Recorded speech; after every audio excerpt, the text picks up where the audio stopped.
Jesús como modelo de respeto y tolerancia. La palabra de Dios en Marcos capítulo 12, verso 31 dice: y el segundo es semejante: amarás a tu prójimo como a ti mismo. No hay otro mandamiento mayor que este. Hablamos de amor. ¿Por qué? Porque el modelo de respeto y tolerancia está basada en el amor. En este tiempo estamos en medio de un mundo que está atravesando tiempos de confusión, que ya no saben qué tolerar, ya no sabemos qué tolerar. Tú y yo ya no sabemos qué tolerar y qué no tolerar. Un mundo que ha perdido el respeto al prójimo, un mundo que ha perdido el respeto a la humanidad, a la vida. Entonces, ¿qué es respeto? ¿Qué es tolerancia? Respeto y tolerancia son dos valores que son más importantes para la convivencia social, pero también para la vida humana. El respeto hacia alguien significa reconocer al otro como una persona válida en la posición que está, ¿no? Pero la tolerancia significa también reconocer que todos somos diferentes, aunque no compartimos las mismas opiniones. Y Dios nos ha hecho a cada uno seres individuales, no somos robots. Dios nos ha hecho personas diferentes, pero con un mismo espíritu, si es que has recibido a Jesucristo como Señor y Salvador. Respeto y tolerancia son dos valores muy íntimos porque no pueden existir uno sin el otro. Respetar al otro y ser tolerante con sus diferencias nos hace ser humanos a cada uno de nosotros. La tolerancia entonces llega a implicar amor.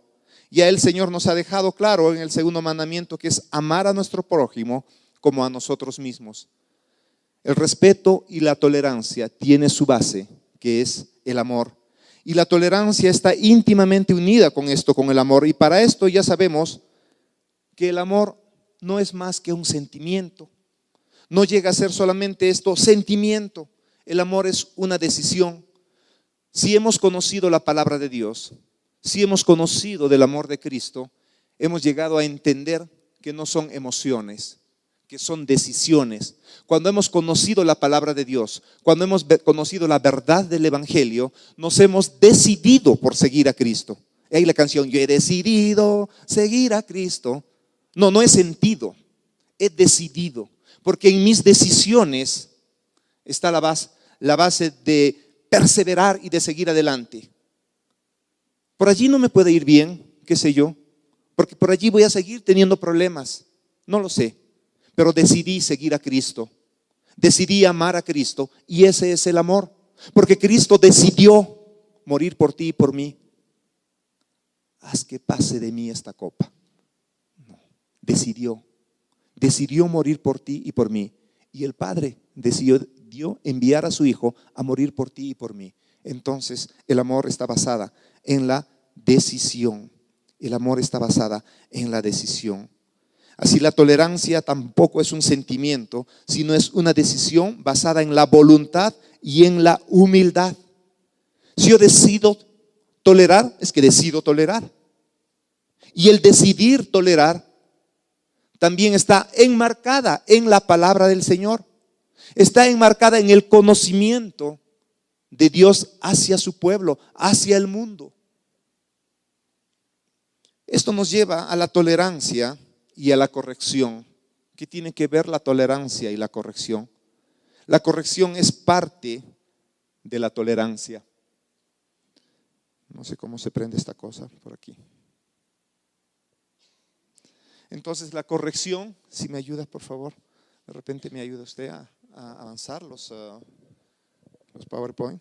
La corrección es parte de la tolerancia y esta tiene que ser hecha con amor. Odiar el pecado, pero a la vez amar al pecador. Y esto es lo que hace el Señor. Y esto es lo que hace Dios. Odia el pecado, no admite el pecado en su presencia, pero ama al pecador. ¿Cuál es la persona, la característica, el carácter de Dios, del Padre? Él es santo, santo, santo. Amén. Sabemos que Él es santo, santo. No admite el pecado. No admite el pecado delante de Él. Entonces, en ese sentido es que Dios ama al pecador, pero no admite el pecado delante de él. ¿Y la solución cuál fue? La solución es Cristo para el hombre pecador. La solución es Cristo para aquel que está en pecado. Porque Dios quiere tener comunión con el hombre, con el mundo. He aquí, yo estoy a la puerta y llamo. Yo deseo tener comunión contigo, con cada uno de ustedes, con cada uno de nosotros, con tu familia y con mi familia. Pero somos pecadores y lo reconocemos. Porque de tal manera amó Dios al mundo que ha enviado a su Hijo. Porque Dios es justo y en su justicia no va a permitir el pecado en su presencia. Pero también Dios es amor. Entonces la solución a esa justicia es el amor y es Cristo. Porque la palabra nos dice, por la boca misma de Cristo, yo soy el camino, la verdad y la vida. Nadie viene al Padre si no es por mí. Y entonces, si estamos hablando de tolerancia, el Señor es el primero que toleró. ¿Por qué? Porque Cristo murió por nosotros aún siendo pecadores. No nos arrepentimos antes, o sea, no estábamos en condición de buenitos para llegar a la presencia del Señor, porque la palabra dice no hay justo ni un uno. Por lo tanto, la intolerancia es odiar el pecado y odiar al pecador. Eso no debe existir en el pueblo de Cristo. Amamos al pecador, pero no estamos de acuerdo con su pecado. Pero el amor al pecador nos hace ir y abrazarles y mostrarles del amor de Cristo y mostrarles y decirles que Cristo te ama, que el Señor te ama. Y ahí la diferencia del amor al pecado con el rechazo, el amor al pecador con el rechazo al pecado, mis amados hermanos. Y tolerar no significa tampoco permitir el mal. La tolerancia hacia las personas es algo lícito y conveniente, no así la aprobación del mal moral o del error. Estos permanecerán siempre como reprobables delante de Dios. Y no se trata únicamente de soportar al que yerra, al que vive en mal. También implica una preocupación, un acompañamiento. Entonces la tolerancia es preocuparse, es acompañar, es invertir tiempo. Se le respeta, pero respeto no significa indiferencia o despreocupación. La tolerancia auténtica acompaña y se ocupa. Por lo tanto, la tolerancia es amor. ¿Por qué? Porque si voy a tolerar a una persona, la voy a amar y le voy a mostrar la verdad. Y le voy a mostrar la verdad de Cristo. Y en resumen, la tolerancia es una consecuencia de vivir este segundo mandamiento, el que hemos leído, que es el más importante, que es amar a los demás como a nosotros mismos. Jesús, cuando nos dice esto, no se refiere al amor sentimentaloide, una vez más. No se refiere al sentir amor, que se nos suele presentar como amor. No se refiere a sintamos cosas por todos los que nos rodean. Se refiere a buscar el bien para nuestro prójimo, incluso si eso significa nuestro propio sacrificio. Buscar a las personas, acompañar a las personas, incluso si eso significa tu sacrificio. Mateo 7:12 dice, haz a los demás todo lo que quieras que te hagan a ti. Esa es la esencia de todo lo que nos enseña en la ley y en los profetas. Y en la época de nuestro Señor Jesucristo, la intolerancia y el prejuicio estaban allí. Los judíos y los samaritanos se odiaban. También se consideraba que las mujeres eran inferiores a los hombres. Algunos aún en esta época siguen pensando lo mismo. Y para colmo, los líderes religiosos judíos despreciaban a la gente común. Sin embargo, Jesucristo era un hombre completamente diferente. Y de hecho sus enemigos le llegaron a criticar diciendo, este hombre recibe con gusto a pecadores y come con ellos, come con pecadores, se junta con prostitutas. Jesús era amable, paciente y tolerante. No juzgaba a la gente, sino que los amaba. Jesús veía a las personas. Jesús veía a la gente.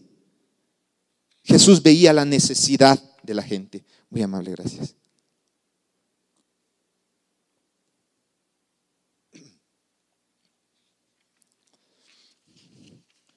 Jesús quería ayudarles a conocer a Dios y todo lo que hacía, lo hacía porque amaba a las personas. El Evangelio de San Juan capítulo 3 verso 17 nos dice que Dios no envió a su Hijo al mundo para condenar al mundo. Él no vino a condenarte ni a condenarme, sino vino para salvar por medio de Él. Cristo vino a salvar lo que se había perdido. ¿Quién estaba perdido? La humanidad. Así que ahora les doy un nuevo mandamiento: ámense unos a otros, tal como yo los he amado. Ustedes deben amarse unos a otros. Capítulo 13, verso 34. Jesús entonces fue el mejor ejemplo de alguien tolerante, pues no juzgaba a las personas, sino que les ayudaba a acercarse a Dios. El amor y la tolerancia. El amor y la tolerancia. El amor es la clave, mis amados, para ser más tolerantes.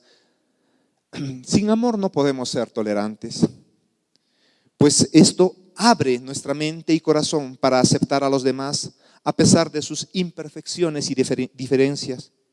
Y la Biblia nos aconseja: portándoos unos a otros y perdonándoos unos a otros. Si alguno tuviere queja contra otro, de la manera que Cristo os perdonó, así también hacedlo vosotros. Si te das cuenta, en el mundo se habla mucho de esto del open mind, de ser abiertos. Si tú eres de esta forma, yo te decido y te acepto y comparto lo que tú eres. Esa es la forma que el mundo predica la filosofía de vida: el estar de acuerdo en todo y alabar y aprobar lo que las personas hacen. Primera de Pedro 4:8 dice: ante todo tengan amor intenso unos para con otros, porque el amor cubre una multitud de pecados. Entonces, si el amor cubre multitud de pecados, estamos discerniendo que existe pecado en la persona, existe pecado en la gente. Entonces nosotros amamos a la persona, una vez más, pero no el pecado. ¿Hay que tolerar todo entonces? Entonces tú y yo como creyentes debemos tolerar todo lo que se nos presenta. ¿Qué nos dice la Biblia? 1 Corintios 13:5 nos dice: el amor no se porta indecentemente. Aunque Jesús fue ejemplar en cuanto a mostrar tolerancia, Él nunca aprobó conductas obscenas, deshonestas o hipócritas, ni malvadas. Todo lo contrario, lo condenó abiertamente. Por eso pudo decir: todos los que hacen lo malo odian la luz de la verdad. Todos los que hacen lo malo. Y el apóstol Pablo escribió: rechacen todo lo que sea malo y no se aparten de lo que sea bueno. Romanos 12:9. Y él vivió según esas palabras. Por ejemplo, en una ocasión vio que ciertos cristianos de origen judío evitaban a los cristianos que no eran de su raza. Aunque él mismo era judío, los corrigió con cariño, con firmeza. Además sabía: Dios no es parcial y que no tolera el prejuicio entre los siervos. Entonces existe, el amor y la tolerancia. Una vez más, ¿quieres ser tolerante? Conoce del amor de Cristo, entrégate a Cristo y conoce del amor. Eso nos va a llevar a la tolerancia a la persona, pero eso no nos lleva a la aceptación. Y por eso el tercer punto nos llega a decir: la tolerancia y la firmeza en el pueblo de Dios. Y mucho cuidado, no podemos decir intolerancia del pueblo de Dios. No podemos hablar de intolerancia cuando conocemos a Cristo, pero sí podemos hablar de firmeza. La firmeza en el pueblo de Dios. Isaías 33:22 dice: pues el Señor es nuestro juez, nuestro legislador y nuestro rey. Él cuidará de nosotros y nos salvará. ¿Por qué? Para que la congregación cristiana se mantenga limpia, no debe dejarse influir por quienes no quieren obedecer a Dios. Por esa razón, seguimos la instrucción bíblica: quiten a ese pecador de en medio de ustedes. Y la palabra que la voy a leer, la tengo que leer con cuidado, pero la tengo que leer porque es palabra del Señor. Y si está escrita es que debemos aplicarla, pero una vez más en amor. Porque la palabra de Dios está haciendo acá una diferencia, la vamos a notar.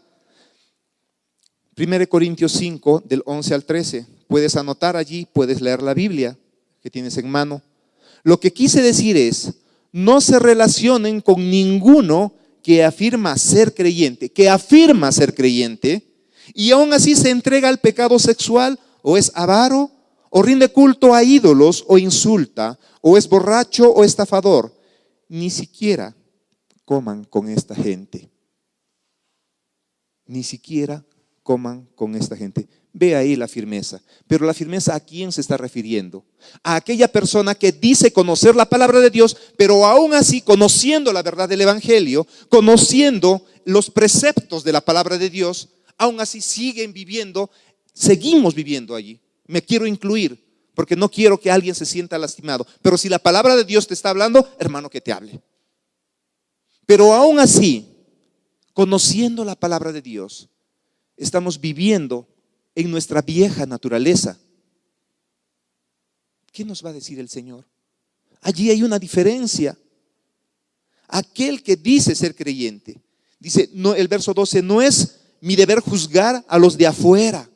A los de afuera no es mi deber juzgar, pero sí es responsabilidad de ustedes juzgar a los que son de la iglesia y están en pecado. Dios juzgará a los de afuera, pero como dicen las escrituras, quiten al malvado de entre de ustedes. Mis amados, es tiempo de arrepentirnos, porque la palabra de Dios es viva y eficaz. Y no podemos juzgar a las personas, pero Dios juzgará. No podemos pensar que esta palabra de acá no existe.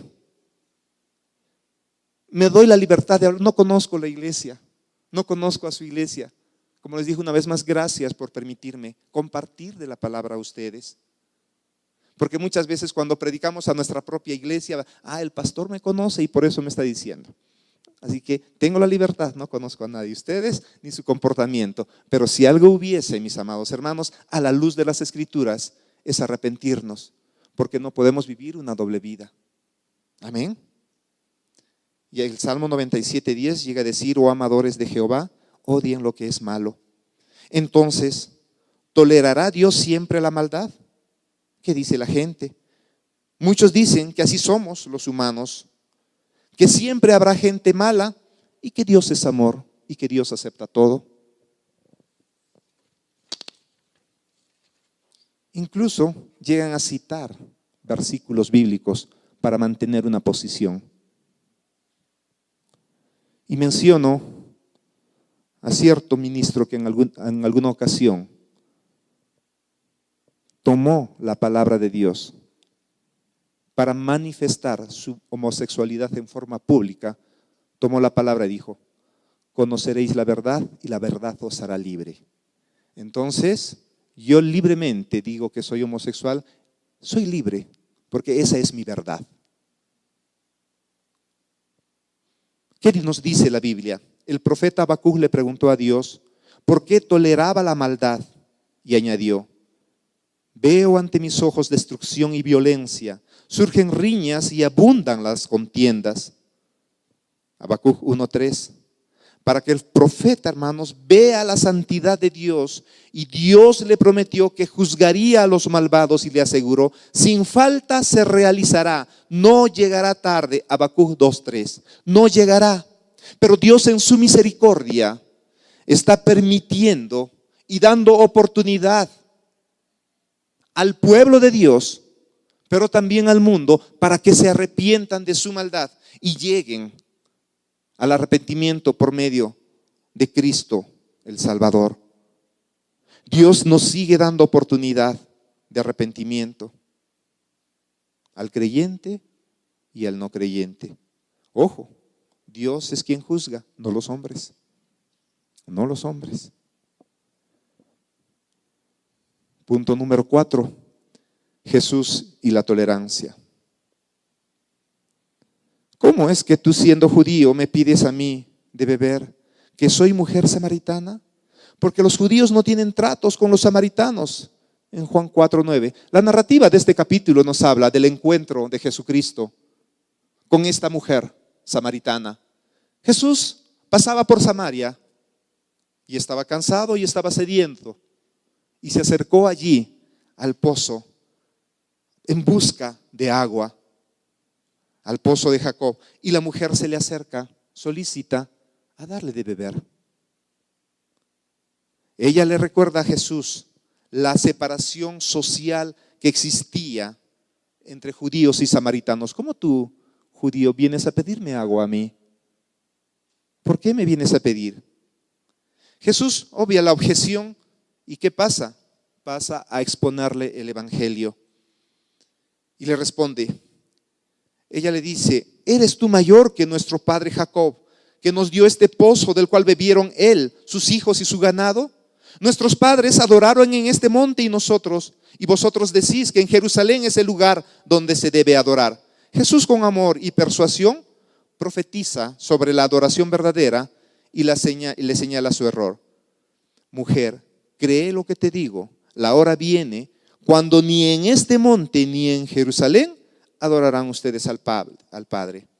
La tolerancia empática de Jesús no le eximió de declararle la verdad a esta mujer. Ustedes adoran lo que no conocen, nosotros adoramos lo que conocemos, porque la salvación viene de los judíos. Juan 4:22. Jesús sencillamente no podía aceptar la idea de que esta mujer siguiese en ese error teológico, que podía de hecho costarle la salvación y la vida eterna a esta mujer. La tolerancia de Jesús no podía convertirse en aceptación. Y tal así debe ser tu comportamiento y mi comportamiento. Porque si estamos tolerando el pecado, es que no estamos amando a la persona. Una vez más, la tolerancia es amor. ¿Por qué? Porque tengo que mostrar, no solamente estoy pensando en este tiempo de vida. Porque si la persona, a los ojos del mundo, incluso a nuestros ojos, puede vivir una vida feliz, una vida tranquila, y haciendo lo que le plazca, lo que bien le plazca, y eso le trae felicidad y tranquilidad, o incluso paz en medio de su vida. Pero si no le sacamos de ese error, no estamos pensando en la salvación eterna de esta persona. Y la palabra del Señor nos dice que Él disciplina a quien ama. Y esta es la respuesta de Jesús a una tolerancia saludable. Pero también encontramos algunos episodios en que Jesús mostró firmeza y que se podría catalogar incluso de intolerancia. Y uno de ellos tuvo que ver con las actividades comerciales en el templo de Jerusalén. Recuerden que Él se hizo un látigo y los expulsó a los mercaderes, animales, palomas, todo lo que estaban allí, y a todos ellos que estaban vendiendo. Volcó sus mesas y los echó fuera. El celo de Dios. Qué intolerante era el celo de Dios. Quitad de aquí esto y no hagáis la casa de mi padre una casa de mercado. Aquí no había lugar para la tolerancia y mucho menos aceptación. Jesús sí podía hacer eso. Y podríamos asumir que usó ese látigo para espantar a los animales. Tampoco ejerció tolerancia con los impostores, guías religiosos, ciegos que engañaban al pueblo y les imponían cargas pesadas que ellos mismos ni siquiera podían cargar. ¿Qué les llamó abiertamente? Hipócritas. Mateo 23. De esto podemos aprender una lección importante. Nosotros podemos mostrar intolerancia en nuestra casa, rigidez en nuestra casa. No estamos obligados a ser tolerantes al pecado bajo nuestro mismo techo, bajo nuestro propio techo. Tú conoces la verdad y tienes una familia. El Señor nos va a demandar de la administración de la casa que nos ha dado. Si por allí vienen nuestros hijos que toman nuestra casa como que fuera un hotel y simplemente vienen a dormir y a tomar los alimentos, y nosotros estamos permitiendo y admitiendo y aprobando eso, ¿qué va a hacer el Señor? El Señor va a tomar acciones, mis amados hermanos. El Señor nos ha dado autoridad bajo nuestra casa. Recuerden el caso de Elí allí. ¿Qué es lo que pasaba con los hijos de Elí? ¿Qué hacían ellos? Totalmente pecaban. Y él era un sacerdote. Y le mostró, dice en 1 Samuel capítulo 3, verso 13: y le mostraré que yo juzgaré su casa para siempre por la iniquidad que él sabe, porque sus hijos han blasfemado a Dios y él no los ha estorbado. Sus hijos han blasfemado a Dios y él no los ha observado. Por eso antes dice, y yo mostraré que yo juzgaré. Si nosotros no tomamos acciones, Dios lo va a hacer. Dios lo va a hacer. Son muchos los ejemplos de los padres cristianos que simplemente rehúsan permitir que sus hijos no conversos o descarriados practiquen el pecado bajo su techo. Les aman, pero saben que condenar estas acciones violentan el espíritu de paz en el hogar y entristecen el Espíritu Santo. Por eso existe firmeza en el hogar. Y Dios va a demandar, así como en nuestra casa, también en las iglesias. Y por algo es que Dios ha puesto autoridades dentro de la iglesia, líderes dentro de la iglesia, para que se corrija las malas acciones que no van acorde a la palabra, o teología que va en contra, o doctrina equivocada que va en contra de la palabra de Dios. En el escrito está. Y en vista de lo anterior hay preguntas que necesitamos responder. Entonces, ¿qué vamos a hacer nosotros ante la disyuntiva de enfrentarnos a situaciones donde se requiere tolerancia y al mismo tiempo aceptación? Y aún más serio, ¿estamos nosotros justificados sobre las bases de nuestro conocimiento, retener tolerancia y aceptación de aquellas personas que teológicamente llegan a diferir con nosotros? Por eso hubo estos levantamientos, que con mis hijos no te metas. Con mis hijos no te metas, porque yo soy el responsable de corregir a mis hijos, nadie más. Y esta es la coyuntura que vive nuestro país. Aunque pareciera que en este tiempo las aguas se hubieran calmado, pero no, la currícula sigue vigente allí, intentando enseñar cosas que tú y yo no aprobamos porque conocemos la palabra de Dios. ¿Y hasta dónde alcanza entonces nuestra tolerancia? Hay por lo menos dos razones por las cuales nosotros pudiéramos caer en la intolerancia. Primero, por sentirnos inseguros de nosotros mismos o de lo que creemos. Amado, si tú no conoces la palabra de Dios, si tú no lees la Biblia, cualquiera te va a pasear. Si tú no tienes un buen conocimiento teológico de la palabra del Señor, yo estoy seguro que en esta iglesia, como en todas, existe esta academia bíblica, preparación para los creyentes, para que conozcamos qué es lo que la palabra de Dios quiere con nosotros, con el creyente. Porque sí está bien reunirnos, gloria al Señor, que le alabamos al Señor y levantamos nuestras manos porque nos agrada la alabanza, pero al final no queremos obedecer. El escrito está. No queremos aprender, no queremos sacrificarnos, porque el venir y emplear nuestro tiempo implica sacrificio y tiempo. No la creemos la palabra. Creemos en Dios, pero no le creemos a Dios. Y creerle a Dios es creer lo que está escrito. Y en segundo, creer que poseemos la verdad absoluta y por lo tanto estamos justificados a señalar el error de otros y aún a llegar al punto de convencer por la fuerza. Dos posiciones. Una, que no conocemos y estamos medios dubitativos, que dudamos,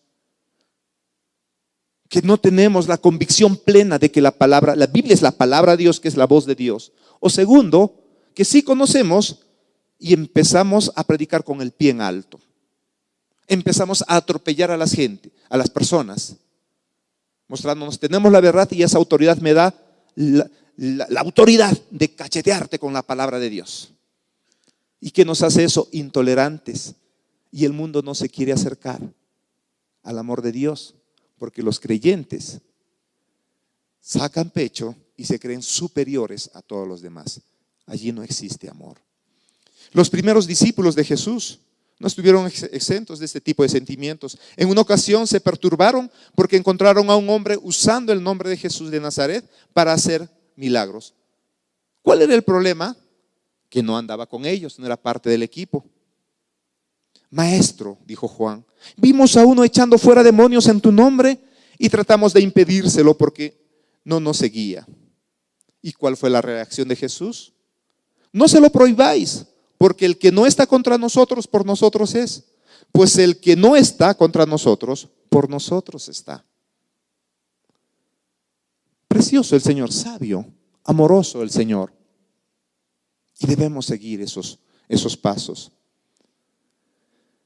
Pero también vemos en nuestro tiempo secuelas religiosas de la intolerancia. Y es nuestra verdad, es nuestro pasado y es nuestra historia. Y lamentablemente en el nombre de Jesús se ha practicado y se practica la intolerancia al punto de torturar y quitar la vida a personas que no comulgan con sus doctrinas. Y un capítulo muy triste fue cuando ocurrió durante la conquista del Perú. Junto con los conquistadores vinieron representantes religiosos que a la fuerza intentaron incrustar sus propias creencias sin tomar en cuenta a la persona, a la cultura y la forma de vida. No tomaron en cuenta ninguna de estas cosas e intentaron incrustar el amor de Dios a la fuerza. Hoy en día esto ha cambiado, ya que los misioneros van en busca de almas perdidas, presentando al Cristo de la Biblia, quien murió por el pecador, haciéndose a la cultura del lugar donde han llegado para mostrar ese amor y no invadiendo con su propia cultura, con sus propias creencias. Y a eso nos llama el Señor, que por amor vamos a ir y vamos a compartir el Evangelio. Qué distinto hubiera sido si el Perú hubiera sido conquistado en amor y el Evangelio de salvación hubiera sido llegado en predicación de amor, de verdad y de comprensión, conociendo primero la cultura de los incas, qué es lo que creían, para mostrarles al Dios soberano. Estamos viviendo, como les decía, en una coyuntura que está llegando a las iglesias. Hoy en día llegan a existir iglesias de homosexuales. Y es un punto que sí se debe tocar en las iglesias, que sí el pueblo de Dios lo debe conocer. Y por eso es que debemos hablar de la homosexualidad y la tolerancia. La homosexualidad y la tolerancia. Un desafío que se enfrenta el cristiano moderno comprometido es cómo manejar la tolerancia en un mundo que se aleja cada día más y más de los estándares de Dios. Tenemos, por ejemplo, este asunto, ¿no?, de la homosexualidad. Sabemos que los activistas homosexuales han ganado mucho terreno en las naciones democráticas del mundo. Y la primera meta a conquistar en esta agenda de este grupo es la tolerancia hacia el homosexualismo. Para el cristiano informado, esta parte no debe llegar a ser un problema, como no lo fue para el apóstol Pablo al enfrentarse a la idolatría de los atenienses, aunque sí, si nosotros leemos la Biblia, le llegó a irritar. Y Pablo pudo sacar sobriedad de espíritu para hablar a estos filósofos griegos acerca del Evangelio. Nosotros podemos hacer lo mismo, aunque no aceptamos la conducta de estas personas. Tenemos que aprender a separar el pecado del pecador, como nos aconseja Judas, capítulo 1, verso 22 y 23 dice: y de algunos tened compasión, haciendo diferencia, y a otros salvad con temor, arrebatándolos del fuego, aborreciendo incluso la ropa que es contaminada por su carne. Fíjate lo que dice, arrebatándolos del fuego. ¿Cómo arrebatas del fuego? Porque tienes amor, porque sabes que esa persona está perdido eternamente, lejos de la gloria de Dios, pero dice a la vez, aborreciendo incluso la ropa que contamina su carne. No es cuestión de aceptar, es cuestión de mostrar el amor de Dios. No estamos siendo amorosos cuando aceptamos simplemente todo lo que venga. El problema a la llamada agenda homosexual es que una vez que han alcanzado la tolerancia, van en busca de la aceptación, la aprobación de su modo de vida. Y allí la cosa es cuando se complica para el cristiano comprometido, ya que le cuesta aceptar este estilo de vida, puesto que va en contra de la conducta del cristiano y claro también, de hecho, en contra de las escrituras y de la naturaleza misma. Algunas de las palabras más fuertes que encontramos en las escrituras son con relación a la práctica homosexual. Y está en la carta a los Romanos. La homosexualidad, en este caso, es indicada por Dios como un castigo deshonroso. ¿Por qué? Por la idolatría del hombre.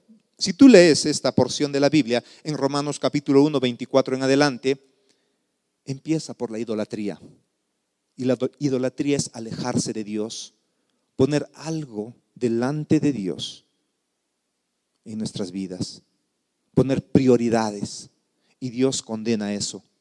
Dios es celoso de sí mismo, por lo cual Dios los entregó a la impureza en la lujuria de sus corazones, de modo que deshonraron entre sí sus propios cuerpos, porque ellos cambiaron la verdad de Dios por la mentira y adoraron y sirvieron a la criatura en lugar del Creador, quien es bendito por los siglos. Amén.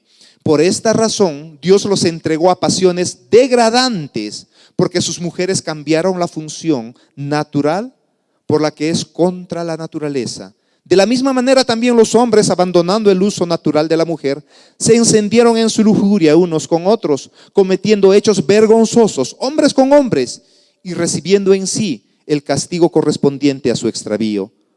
Y así como ellos no tuvieron a bien reconocer a Dios, Dios los entregó a una mente reprobada para que hiciesen las cosas que no convienen. Dios los entregó a su propia mente. Dios los abandonó a sus propias concupiscencias, que son simplemente deseos internos, naturaleza pecaminosa, naturaleza caída del hombre. No quieres tomarme en cuenta. Tienes un ídolo aparte de mí. Yo no soy tu Dios. Y cuando Dios suelta, ¿quién invade? La naturaleza pecaminosa del hombre. Y el resultado, todo lo que hemos leído. También contenido en el último versículo se encuentra una advertencia para aquellos que aprueban tales prácticas. Romano 1:32 dice: ellos, aunque conocen el decreto de Dios, que los que practican tales cosas son dignos de muerte, no solo lo hacen, sino que también dan su aprobación a los que practican. Una vez más, si amamos al homosexual, debemos mostrarle el amor de Cristo. No es aceptar tal cual son. El amor que sentimos hacia las personas es mucho más grande y mucho más sublime. No es señalar y no es juzgar, sino mostrarles del amor de Cristo. Porque sin Cristo, hermanos, no hay comunión con Dios y la persona está perdida por la eternidad. Y eso nos tiene que mover a compartirles del amor. No simplemente aceptar cómo están viviendo. ¿De qué estamos hablando entonces? ¿Cuál es nuestra forma de conducirnos? Como creyentes no queremos ni siquiera tocar este tema. ¿Por qué? Porque me van a llamar intolerante. Conocemos entonces que la tolerancia viene de la mano del amor. Y cabe señalar que ante Dios el pecado es pecado. Y no debemos concluir que unos van a recibir mayor o menor castigo, dependiendo de lo repugnante de su práctica en comparación con la otra. Ustedes pueden revisar en Apocalipsis 21:8, nos dice eso la palabra. Seamos firmes, pero tengamos amor. Compartamos del amor de Cristo. Compartamos a otros. Y si tenemos que pedir disculpas por entrar a compartir del amor de Cristo con el pie en alto, ¿entendemos lo que estamos hablando? Debemos pedir disculpas. Las iglesias cristianas no estamos preparados para recibir a personas con estas tendencias homosexuales. Recuerdo aquellos tiempos en que cuando empecé a conocer al Señor y entregarle mi vida, estaba siendo anfitrión y llegó una de estas personas que por su forma de ser a claras vistas era que era homosexual, su forma de caminar, su forma de hablar y todo esto. Entonces él llegó y se sentó. Nadie se sentaba al lado de él. Hicieron un llamado y él entregó su vida a Jesucristo.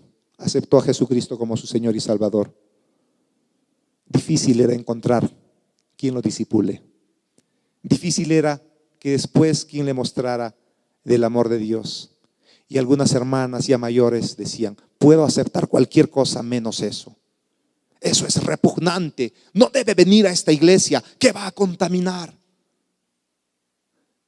El hombre nunca más volvió. Es que no estamos preparados para mostrarles del amor de Cristo, para enseñarles del amor de Cristo, para enseñarles que en Cristo somos nuevas criaturas, que hay esperanza para el pecador, que Dios ama al pecador, porque de tal manera amó Dios al mundo, que ha enviado a Cristo Jesús, su único Hijo, para morir por ti y por mí y por toda la gente que aún no conoce del Señor. Y esa es tu labor y mi labor, compartir el evangelio de salvación. Considero de gran importancia la tolerancia, pues como se ha demostrado puede ser un instrumento de la gracia de Dios que ayuda a traer a la gente hacia Jesús. Y una vez dentro, tu labor y mi labor es conducirlos a la madurez y al conocimiento de la palabra. El cristiano no puede vivir o basar su trato con otros en tradiciones de hombres. Y somos demasiado grandes, amados hermanos, a la vista de Dios, como para dejar que rudimentos rijan nuestra vida. Vivimos por gracia y cada día nos acercamos más a la estatura del modelo perfecto de Jesús, quien dijo en el clímax de su humanidad: perdónalos, Padre, porque no saben lo que hacen. Perdónalos, perdona al mundo porque no sabe lo que hace, pero también al pueblo de Dios, porque muchas veces no sabemos lo que hacemos y no estamos abriendo el corazón a las personas necesitadas del amor y de la salvación de Él. Porque la palabra dice: por cuanto todos pecaron, están destituidos de la gloria de Dios. Por lo tanto, Cristo vino a salvar lo que se había perdido. ¿Me acompañas a orar?